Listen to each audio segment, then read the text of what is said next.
Hi, I'm Ala Idrisova and I'm hosting this Inspiration Through Inclusivity podcast. It's Friday and I'm glad to see you with us.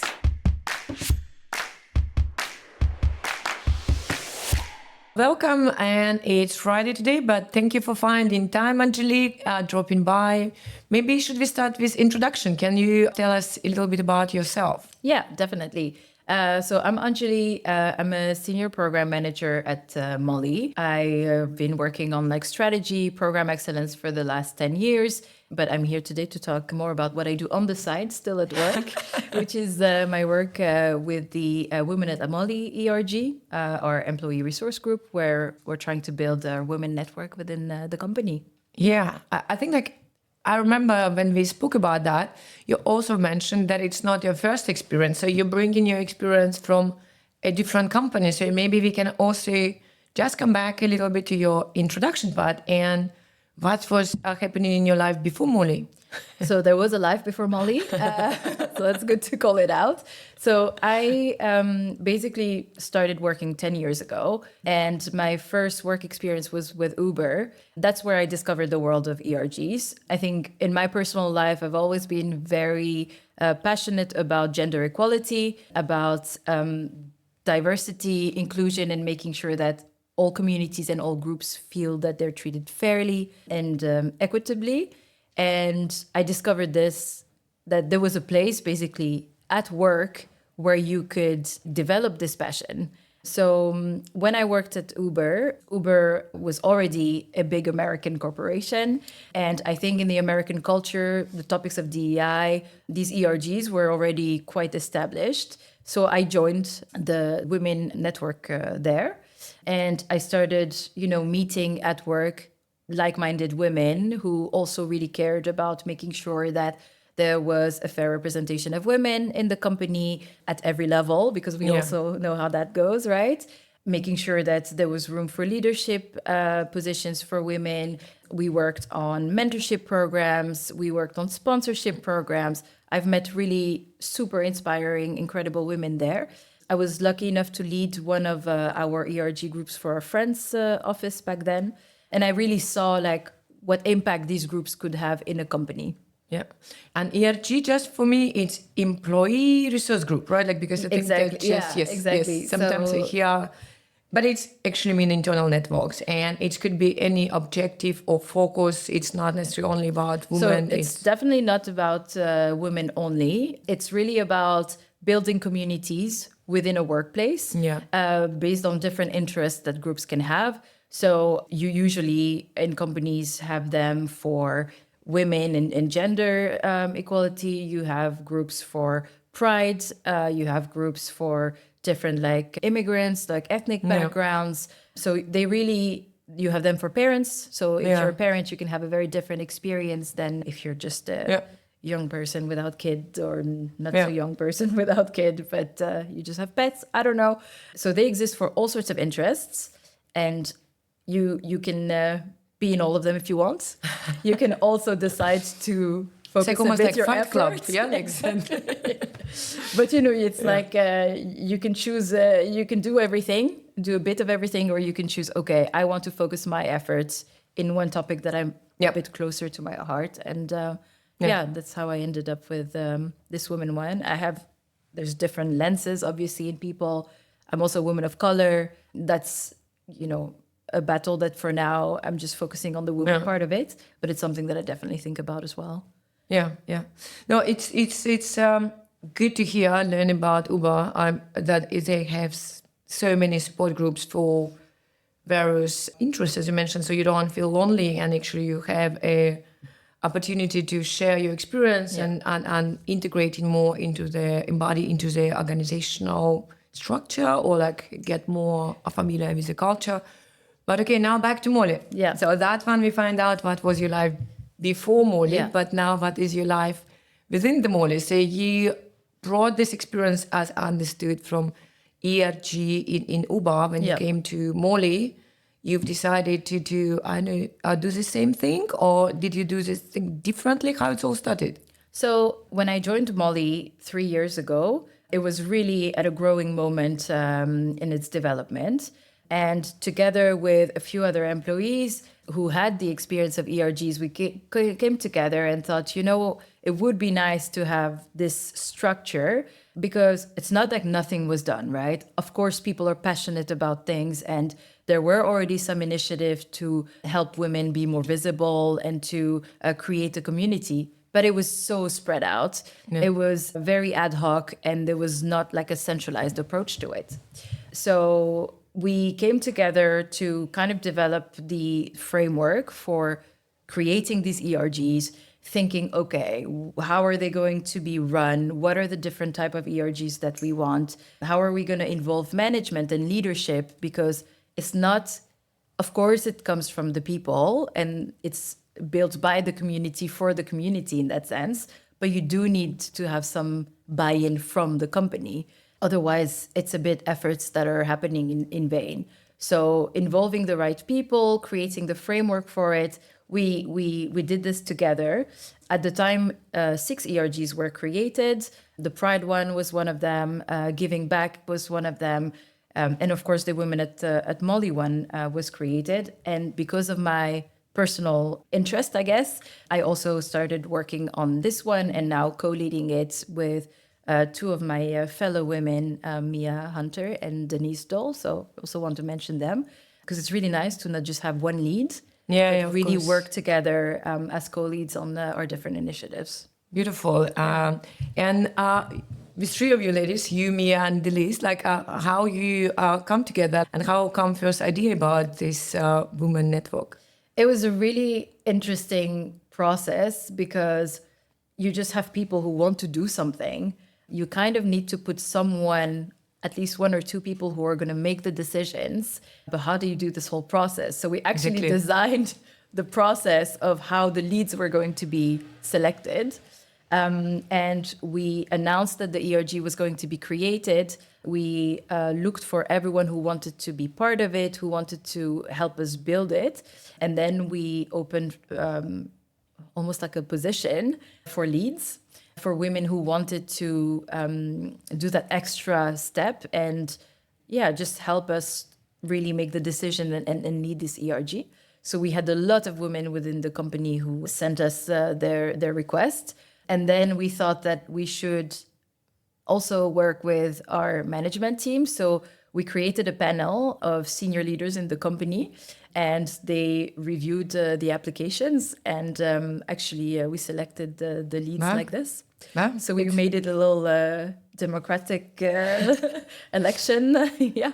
Okay, so just to summarize, because I think like a lot of organization would like to do it, but maybe they're like, okay, where to start? And it's like almost creating an organization, you wrote the mission, vision, you exactly make the roles, and you say that the leads, it's like international. Yeah, so we actually had kind of like the overall description of what the ERG was going to be, what we expected the lead to be doing, the amount of time that it's dedicated to it, because also volunteering, of course. You need to, it's volunteering, it's on top of your normal work.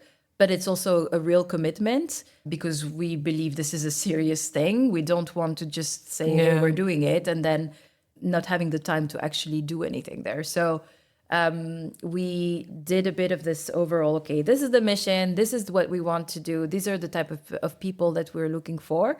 And then indeed, we sent this communication to all of our employees to say, if you would like to participate and actively participate, this is one way to do it. Reach out to us. And Was it a lot of disbelievers saying, that like, it's nice, girls, you don't have nothing to do, I was like, send it there. Or it was a lot of support from the beginning. And I mean, like, it's not only from the leadership and maybe like from the colleagues. I think it's quite interesting, because that's also where maybe things happen to be different than what I expected. Because I think for a lot of people at the time, ERG was a concept that was a bit foreign to them. So at first, I mean, people sent applications for it, but without necessarily a clear view of what was going to happen next. And the truth is, now it's been 2 years that we have it. I think now we're really getting in a place where we're clearer on what it is that we want to do, how we work within the company, and we have a more structured and more targeted approach to things. Because at first you're trying to understand how many people are actually interested in this, right? How, are we going to get volunteers in the long run? Because you always have something new. People get, it's new and shiny, so people get a bit excited, but are they going to continue to support? And I think it took a bit of time to really do one event, 2 events, and people understanding, okay, this is what they're doing. I want to be part of it. So you've mentioned that it's like now 2 years online, and congratulations. Can I ask you to share with us all don'ts and do's that maybe somebody who would like to do it within their organization, like have a bit smoother, if you may call it, journey? Definitely. I think my biggest learning is that I thought, okay, I've seen how ERGs work. I've seen what basically needs to be done. So I just go with this idea, what I have in my head, and that's what we're doing based on my previous experience, right? And I think what's really important is to take a look at your environment and understanding, what's the level of maturity of your organization? How many people do you have? Do you have more junior people who know what an ERG is? Do you have people who have been exposed to it before? What is the population of your employees? So Mollie is mainly product and engineering organization. So it also means that, the interest is really focused. Like right now we're growing so much, we're really trying to ship. So can you just come in and throw a bunch of other topics to people? That's not the right way to do it. So I think my biggest learning is, and it took us a whole year, I must say, we organized the event and then we realized maybe it's already too specific and we're not there yet.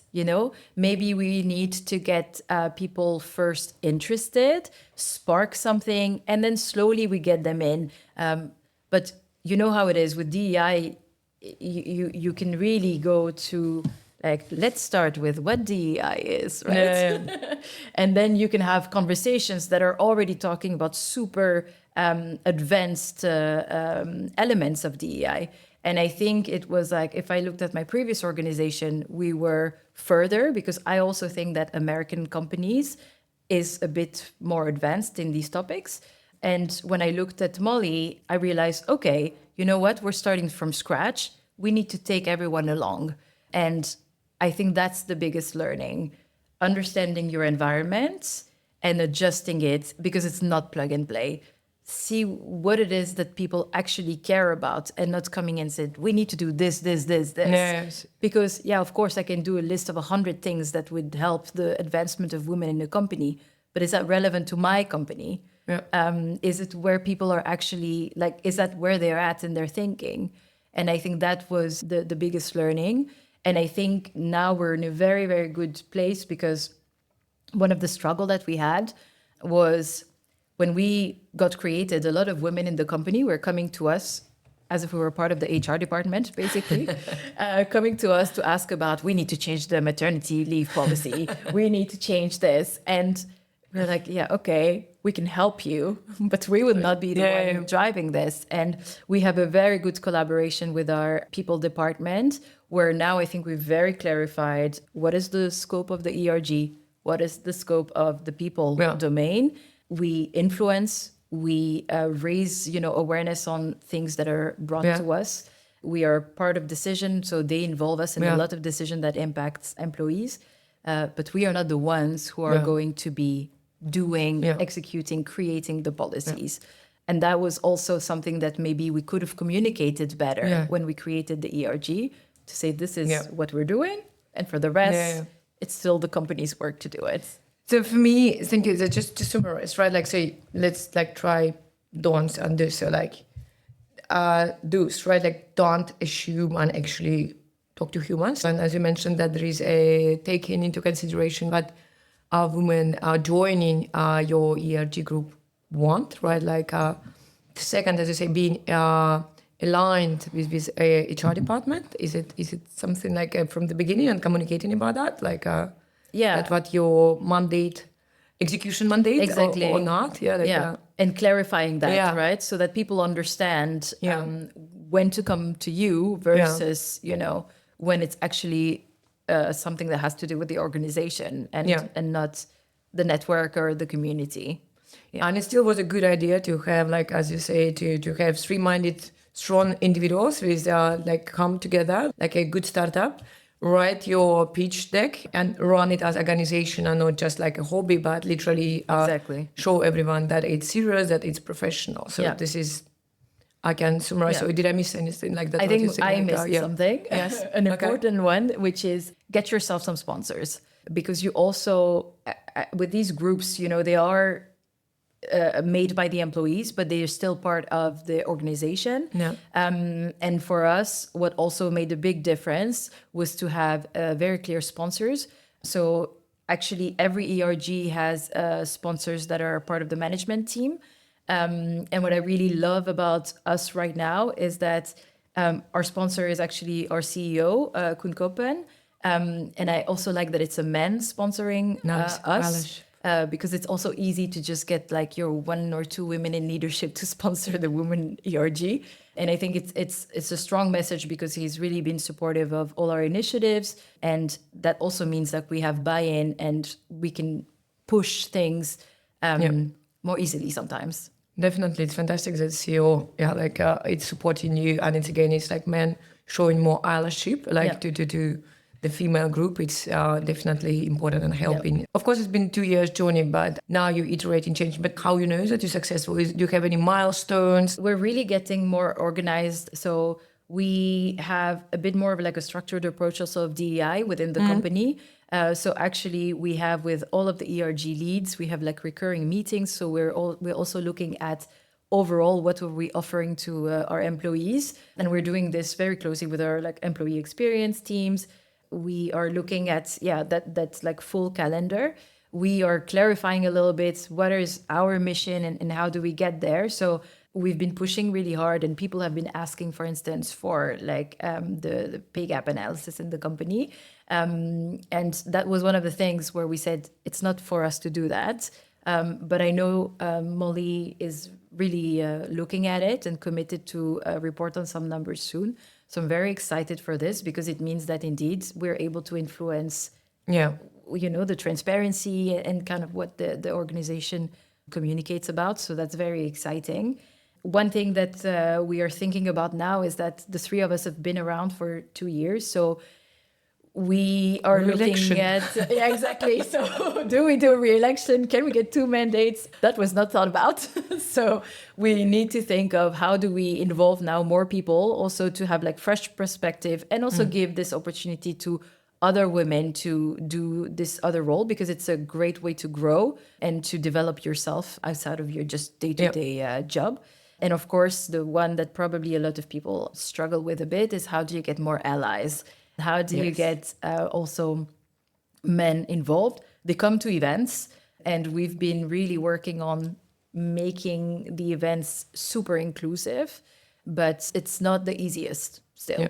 So, It's good that you mentioned about the events. So, I'm just curious, like, okay, you have now this organization working, but how often are you coming together? Like, what events you organizing? Like, what you're offering to your members? Can I call members? Definitely. So that's also a bit of the learning, right? We have now for the second year in a row a budget given to us by the company. So that's also nice because it formalizes that it's not just a little club of people. And the thing is, Mollie is a company of 750 people, almost 800 people. We're not booking, we're not Uber, we're not like throwing monies at like expensive sponsorships and stuff like this. So really right now we're focused on doing events that can benefit as many women as possible within the company. So for a lot of things, the type of events that we do is we try to bring external speakers to our office. We try to organize, workshops, panels, expose people to what's being done out there. But we're not, spending money necessarily on ticketed events or dinners because that would only benefit like a few people. Yeah. I think eventually we need to do that because we need to get people even more inspired. But right now we're really focused on these events. So, Usually we do about like 2 to 3 events per year. We have the classic panels. Obviously, International Women's Day is a big moment for us, where we invite guest speakers. We do breakfast, so a lot of just internal networking breakfasts. That's been a bit of like our recurring event. We also help specific groups within the company who are trying to do things. So we have these amazing women in the data science team who organize like this really, really cool event. So we just give them also a bit of our budget to help organize like these. It's one of the events. ERGs as well. No, so they're individuals who happen to also have their own network of women and do their own thing outside of Mollie. Mollie. But because it's something that we have these amazing ladies in the company, we also want people to know about it. So we help them. We sponsor. We've been doing a big event with the European Women in Payments. So again, we're not able to sponsor them, with a lot of money. But instead, we actually hosted their event in our office. We provide with, our time, which is already quite a bit. But yeah, we really try to help with the resources that we have, which could be a bit more, but we are, I think, very resourceful. And I like the idea of really providing to the most people in the company rather than smaller initiative that would be for less people. And as you mentioned, it's again, we are speaking, it's very young, right? Like it's a little bit like operating lean, a startup, right? Exactly. Be mindful where money goes, right? And try to maximize value created for everybody. And I'm curious, like as you mentioned, that it's your time, but is it within Mollie there is a volunteering policy that like some employees can volunteer not only on these events, but maybe there is DI and there is a social impact and like how within the Mollie it's coming together? Is it anything that you can share? So on the social impact, that's also led by the organization. So there's a whole projects, with the reports also that we need to do. Definitely, there's a lot of initiatives that are organized, to be honest, mostly by ERGs, and all employees are very much like called to participate. Of course, you always need to see, depending on your type of work, because some very operational roles, it's a bit harder to step out. But generally speaking, yes, like it's encouraged, and there's a lot of opportunity to do that. Yeah, for the ERGs, it's something that if you're the managers, the organization knows you're part of it. Is granted that yes, you're spending some of your time not on your job, but you're actually spending it on building the company, like the community in the company, which is also extremely valuable.